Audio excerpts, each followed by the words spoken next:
Saturday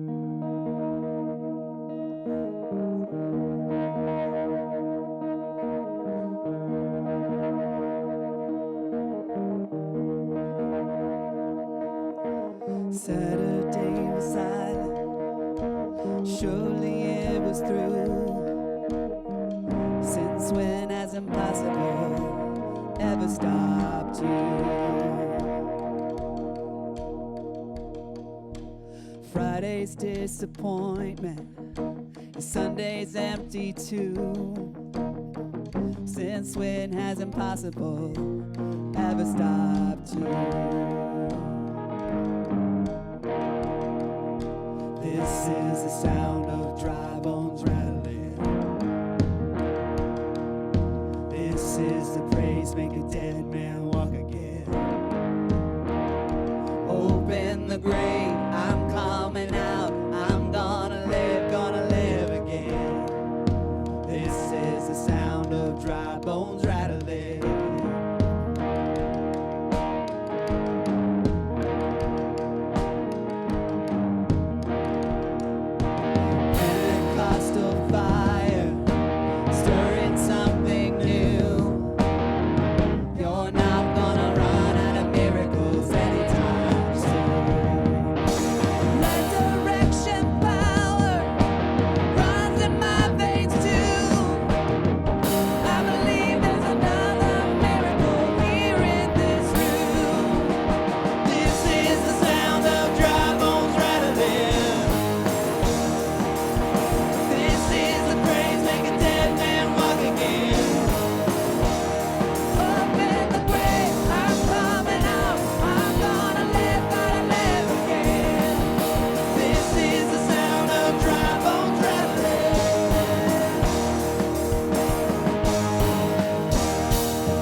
Good morning. Welcome to Rocky Fork. My name is Jonathan Moyers. I'm the music minister here. I'm glad you're with us on-site or online, joining us today as we close out 2020. It's going to be a little bit different today. All the kiddos are in here with us. If you didn't grab a little bag out there to have some little activities to do, I encourage you to do that. Grab your communion. Chris Brandt, our new discipleship minister, is going to be doing all the speaking today and just closing out the year and getting us excited for 2021. Sound like a plan? Let's stand and continue to worship this morning.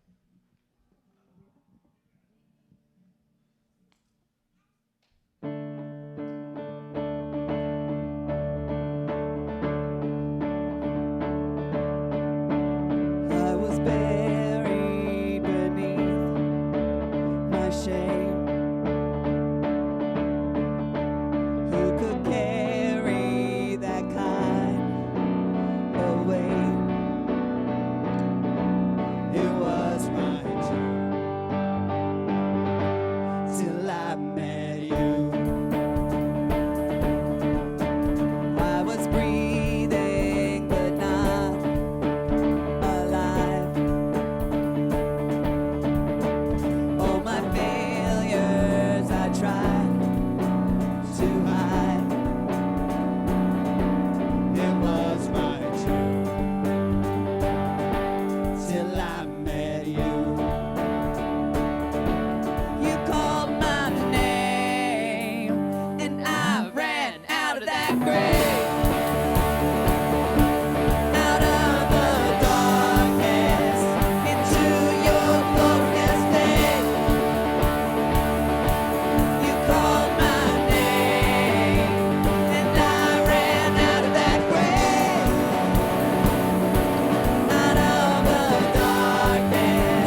searched the world,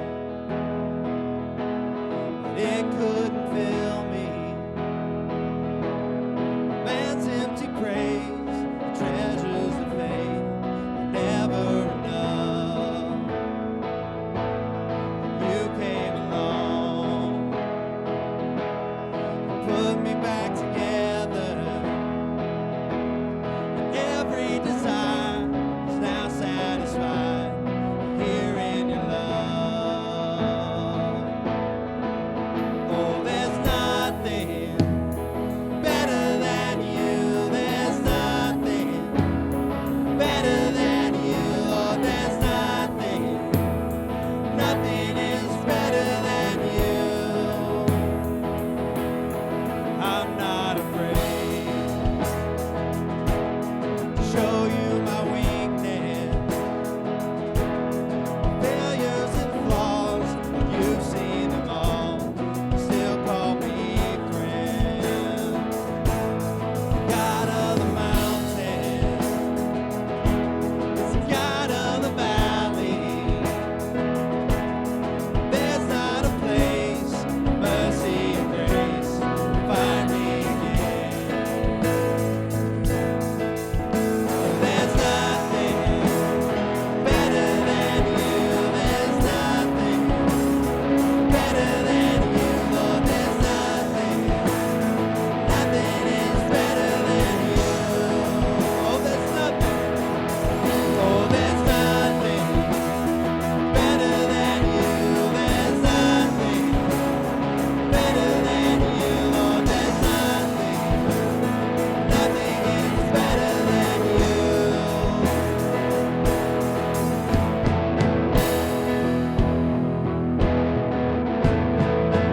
You turn mourning to dancing.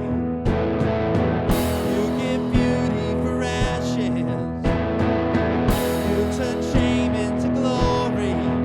You're the only one who can.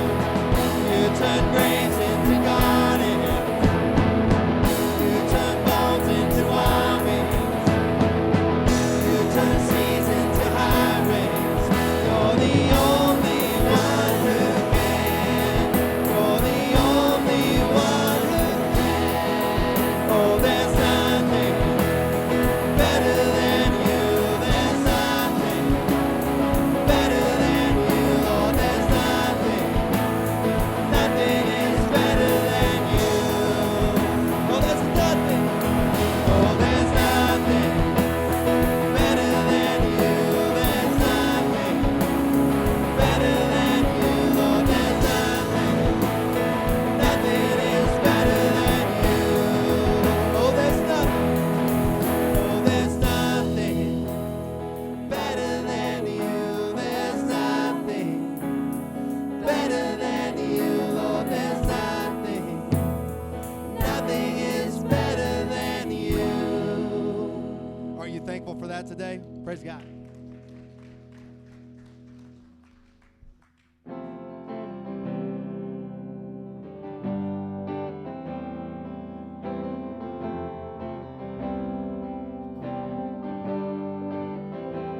I count on one thing. The same God who never fails will not fail me now. You won't fail me now. In the way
If you haven't yet, go ahead and grab your communion, and you may have a seat.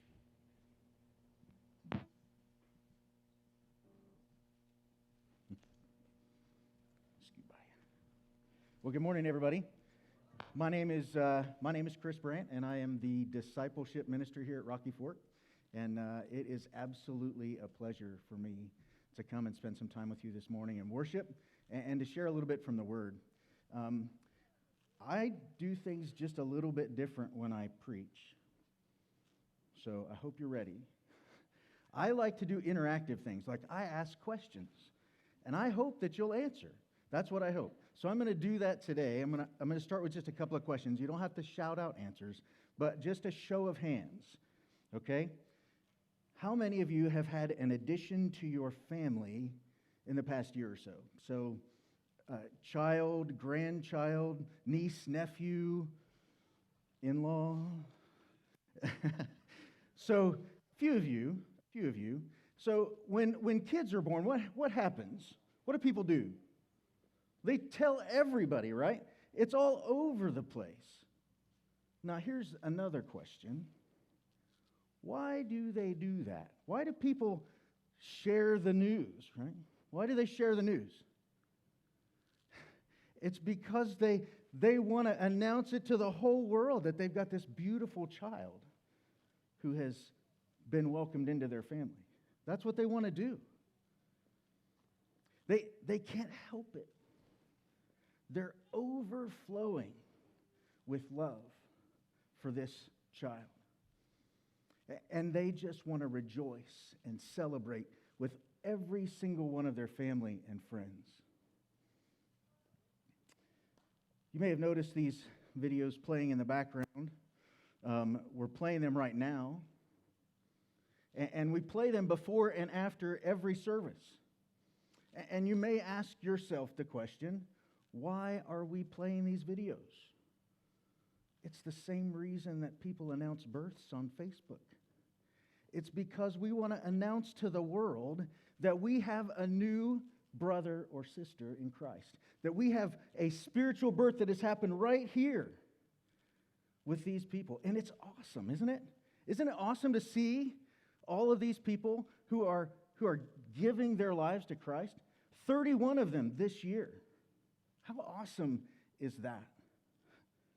We're announcing this spiritual birth. And Paul says in Galatians chapter 3, says, "For you are all sons and daughters of God through faith in Jesus Christ. For all of you who were baptized into Christ have clothed yourself with him." The truth is, we can't help it. We have to play these videos because we're overflowing with love for these folks. Jesus said in Luke chapter 15, he said, whenever one person repents from their sinful ways, there is rejoicing and celebrating amongst the angels. If the angels are rejoicing, shouldn't we? If the angels are celebrating, shouldn't we? Yeah, I think we should. We should be giving him praise and glory. We should be thanking him because guess what?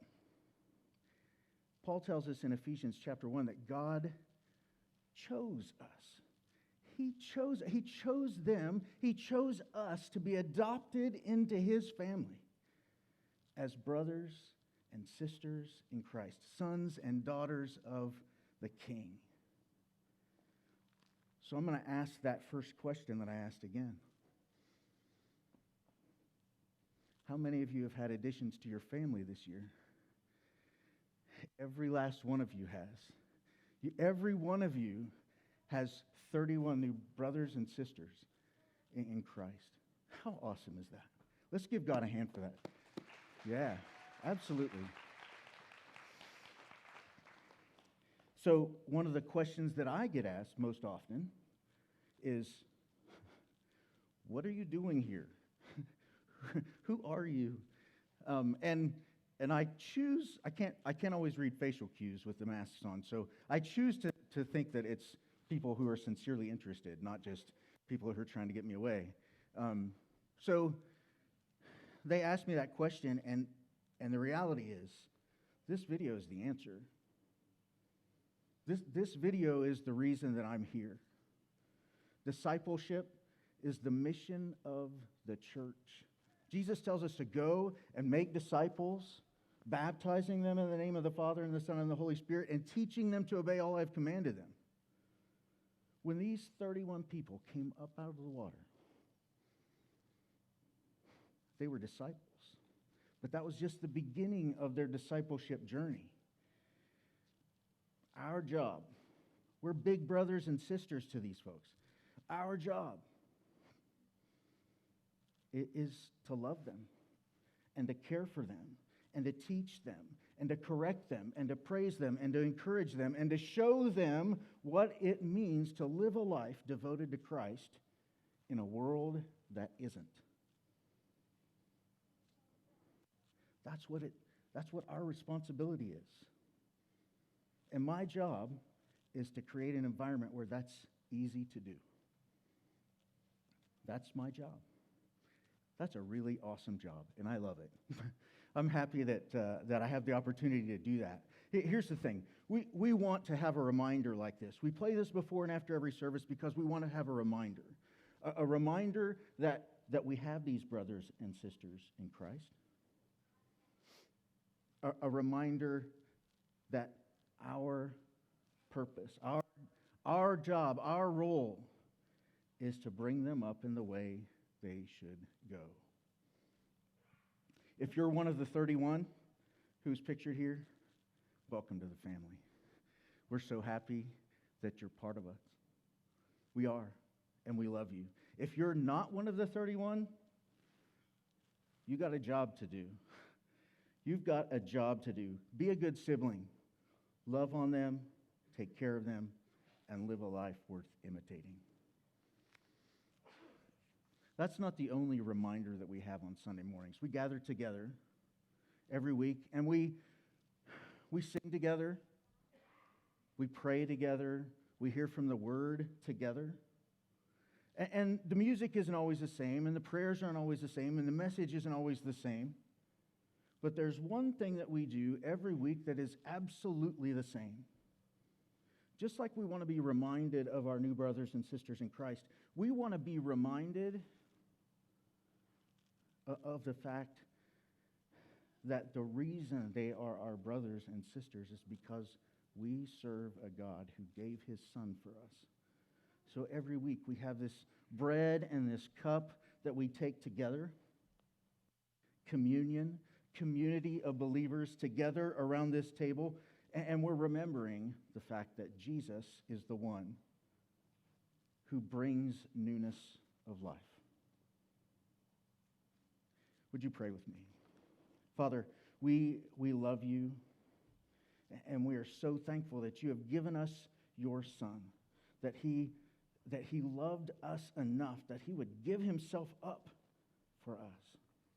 And so, Father, today, as we come and we celebrate these new births, I just pray that you would fill us with your Spirit, that we would be ready to love on and care for these new brothers and sisters. And I pray that you would remind us of what unites us, what brought us to the point of being adopted into your family, and that is your love and the love of your Son, Jesus. Thank you for blessing us with him. In Jesus' name, amen.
time for all the baptisms we had this year.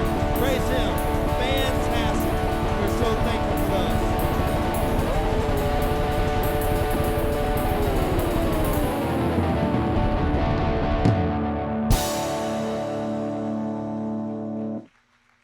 You may have a seat.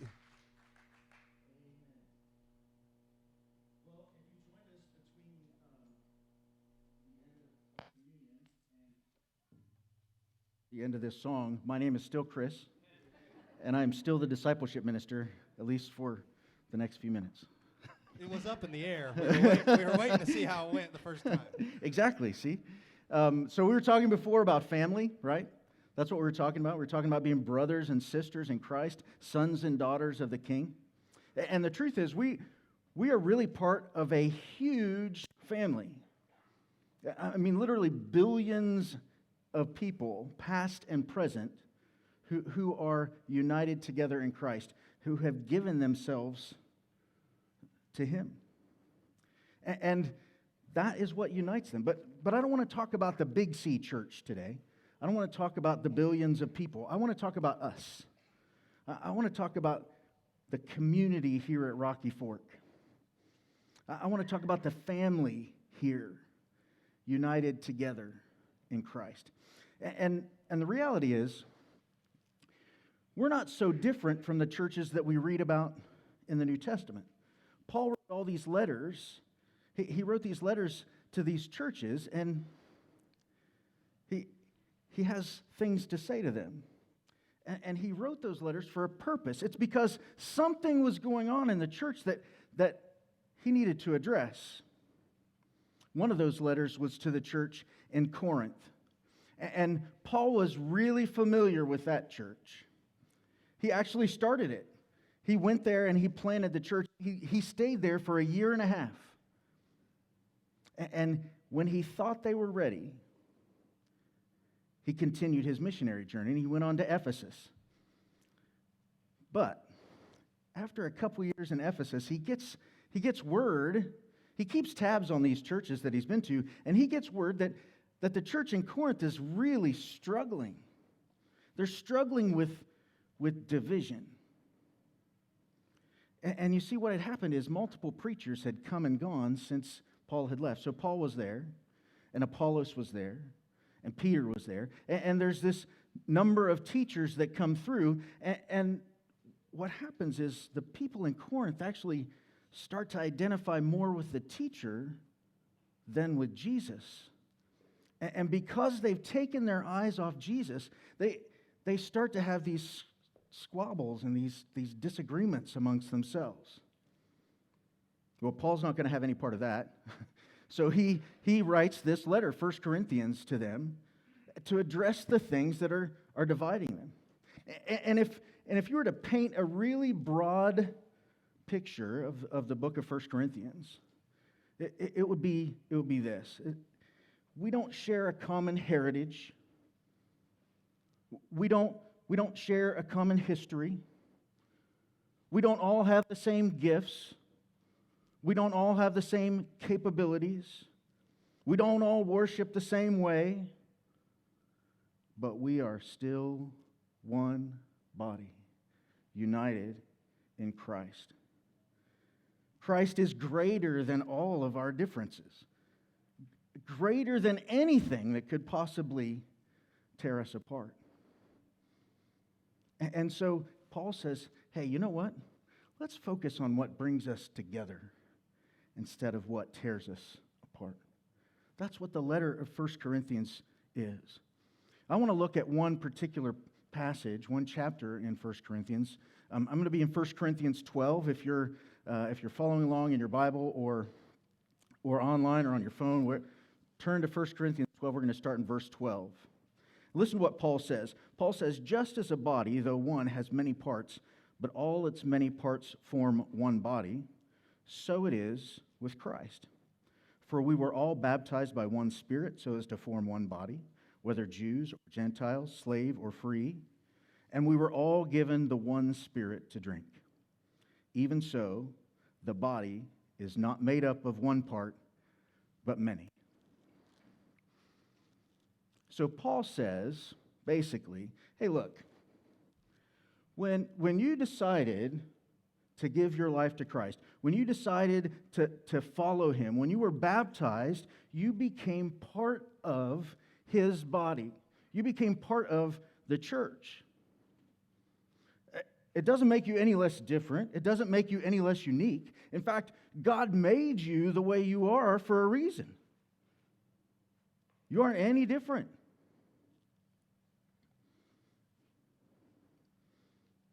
But all of you together, man, when you're united, one body accomplishing incredible, incredible things.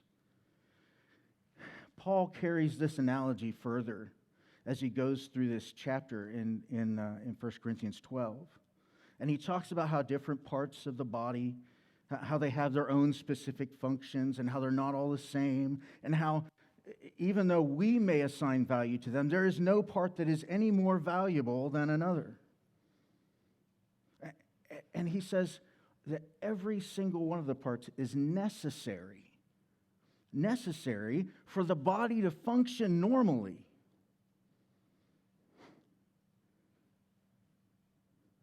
Each part dependent on the other parts to do what they're supposed to do together. Listen to what Paul says in verse 18. He says, "But in fact, God has placed the parts in the body, every one of them, just as he wanted them to be." Let me repeat that last part. Just as he wanted them to be. God put us right where he wants us. God put every part of your body right as he wants it. Every part unique, every part different, every part special, every part valuable, every part united together to form one body, molded together by God perfectly. Now, what Paul says about the physical body is also true of the church, the body of Christ. I want you to take a look around. Go ahead, you can look left and right. You don't have to. What do you see? See people who are different than you, who look different, different backgrounds, different histories, different gifts. Some people in this room are leaders. Some are musicians. Some are encouragers. Some are prayers. Some are great with kids. Some are great, are tech savvy. Thank you.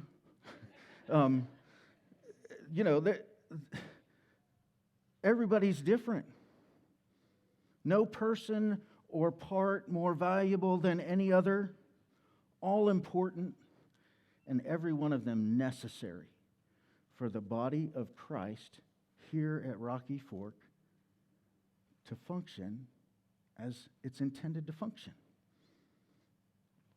But just like, and I'm becoming more painfully aware of this as time goes on, just like your body faces challenges, right? Diseases and age. Just like your body faces challenges, the body of Christ faces challenges too. In Corinth, the challenge was division. It was division about who the best teacher was. It was division about whether food is good or not to eat. It's division about sexual immorality. It's division about how to handle sin. He has all these divisions that he addresses in this work. Those are the challenges that they faced. But here's the thing. The church in Corinth was perfectly placed. It was in a port city, so they had the opportunity to spread the word of Jesus to a multitude of people. They were strong and they were growing, and God was using them in mighty ways. And what happens when kingdom work starts to bear fruit? The enemy attacks. He doesn't, and he'll use every single thing he can to tear us apart. And that's what he was doing in Corinth. That's why all those divisions existed in Corinth. Well, guess what? we have challenges too. We are a body of believers that God has brought here for a purpose, and we are doing amazing things to reach people for Jesus. We have the opportunity to reach hundreds and thousands of people for Him. We're strong and we're growing. God is using us in mighty ways. And just like the church in Corinth, the enemy doesn't like it. And he's going to try anything he can to stop it. He will try everything to put an end to what God is doing here. That's how we know we're on the right path, because Satan is trying to derail us. So here's the thing.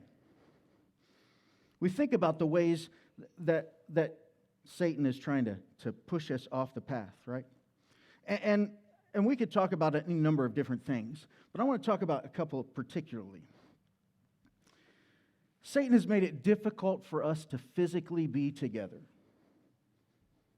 That's what he's done. 52 Sundays in a year, we've met together, physically together, 41 of them. 11 times, we were online only. Satan made it difficult for us to physically be together. Now, what's really cool about that is every obstacle that Satan puts in front of us, God has a plan to overcome it, to go around it, to go over it, to go through it, whatever. He's got a plan to overcome it. And guess what? If this same thing, if COVID had happened 20 years ago, we don't have online services. Do you see how God's timing is perfect? Do you see how God is working even in the midst of this distraction? And you know, even when we do meet together, we don't look quite the same as we did before. In January, it wouldn't be uncommon for there to be 600 people here on a Sunday morning. There's not that many here now. Satan is doing everything in his power to distract us from what's important. Now, on top of that, I love this. Satan is really, really crafty.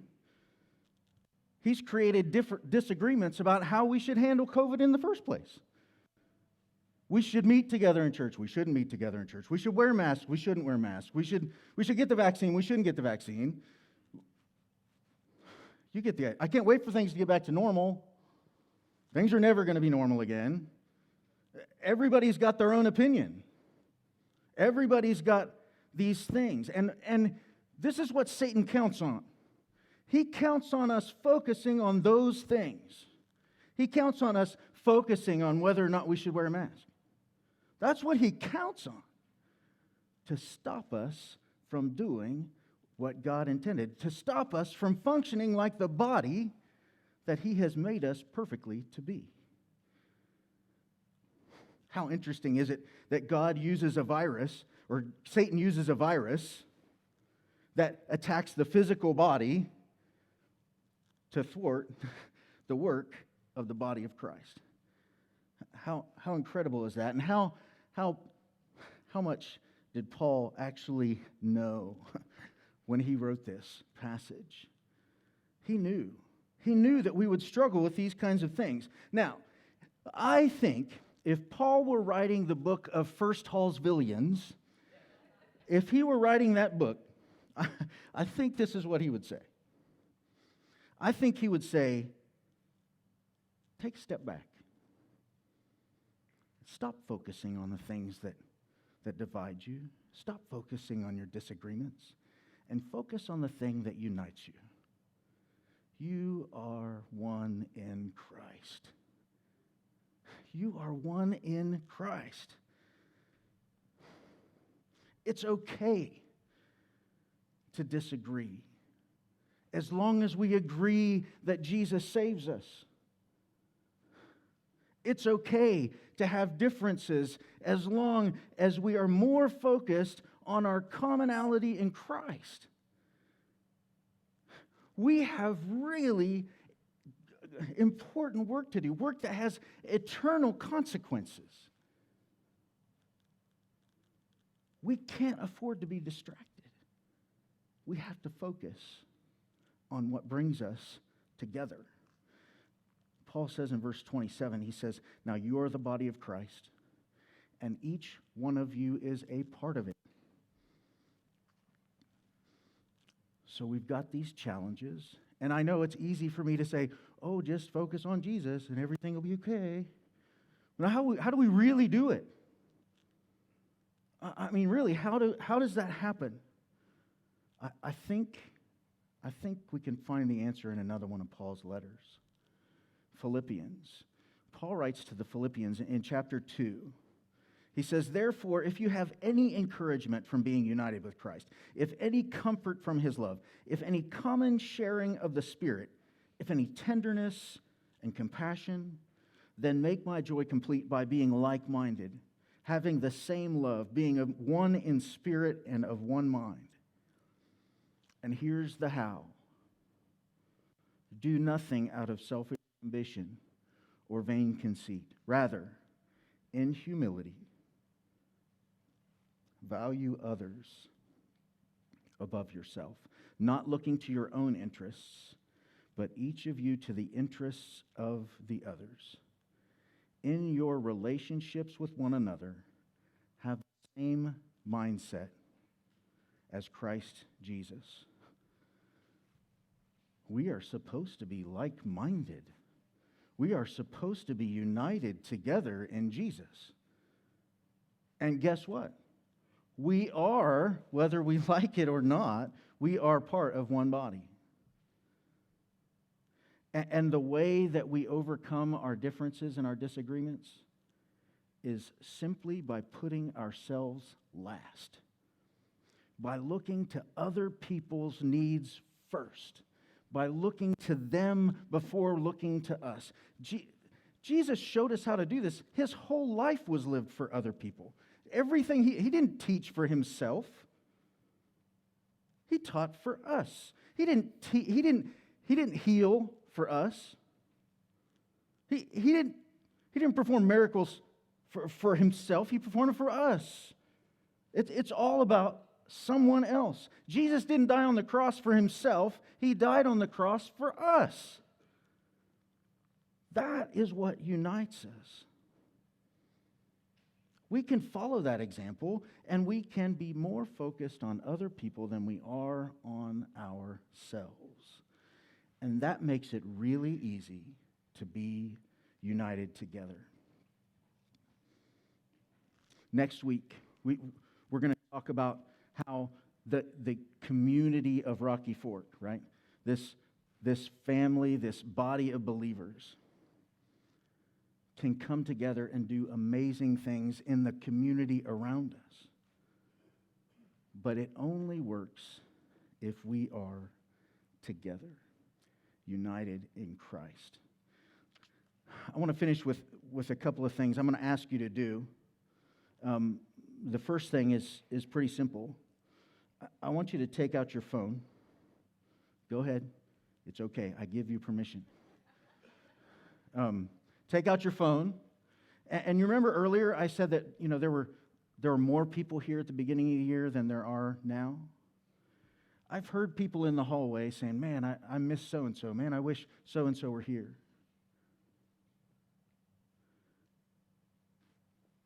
Text them right now. Encourage them. Tell them that you love them. Tell them that you miss them. Do it. If you don't feel like texting right now because, you don't want to distract or you don't feel like texting in church, that's okay. Make yourself a reminder to do it this week. Text them, call them, email them, touch base with them, and just tell them, "You know what? I haven't seen you for a while, but we're still brothers and sisters in Christ. We're still united together. You are still part of the Rocky Fork family. And man, I love you and I miss you." Do that this week. Here's the other thing that I want you to do. We're going to sing one last song, the last song of 2020. I know that I'm ready for 2020 to be done. I know everybody else is too.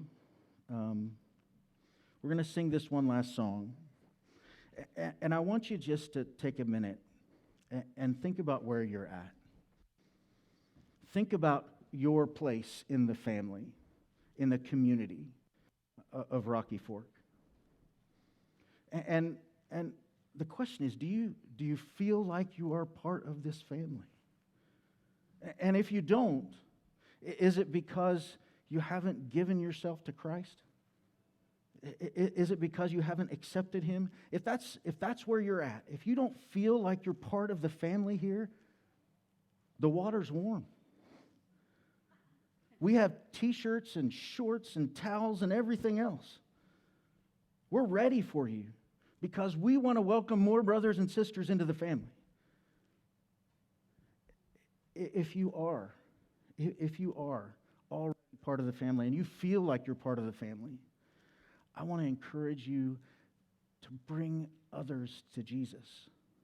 Bring other people here to be part of this family. And it's not about growing this church, it's about growing the body. It's about us becoming more than we are now. I just want to challenge you. If there's something that you need to do, if there's someone that you need to talk to, friend, family, coworker, neighbor, whatever, I want to encourage you to do that. Above all things, I want to encourage you to focus on what unites us. Jesus. Would you pray with me? Father, we love you and we thank you for giving us your Son. We thank you for what unites us together, for what gives us strength. And Father, today I pray that we would put all the other things aside, that we would focus solely on you, and that we would be united together, one body, one community of believers here at Rocky Fork, ready to do incredible things that you have laid out before us. Father, thank you for giving us the opportunity to serve you. In Jesus' name, amen.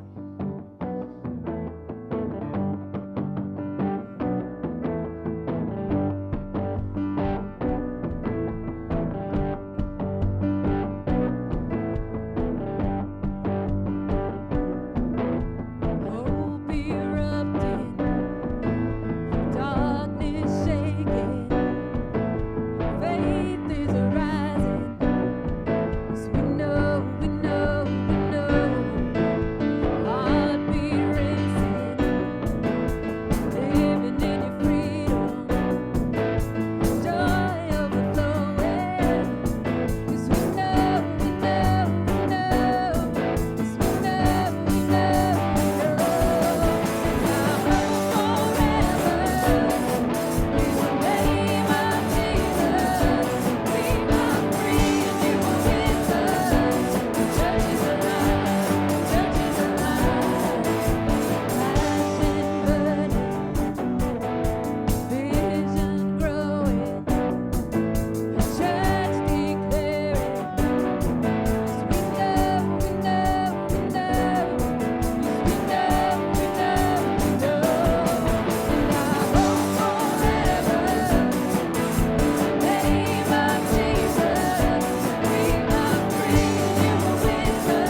it has been a year.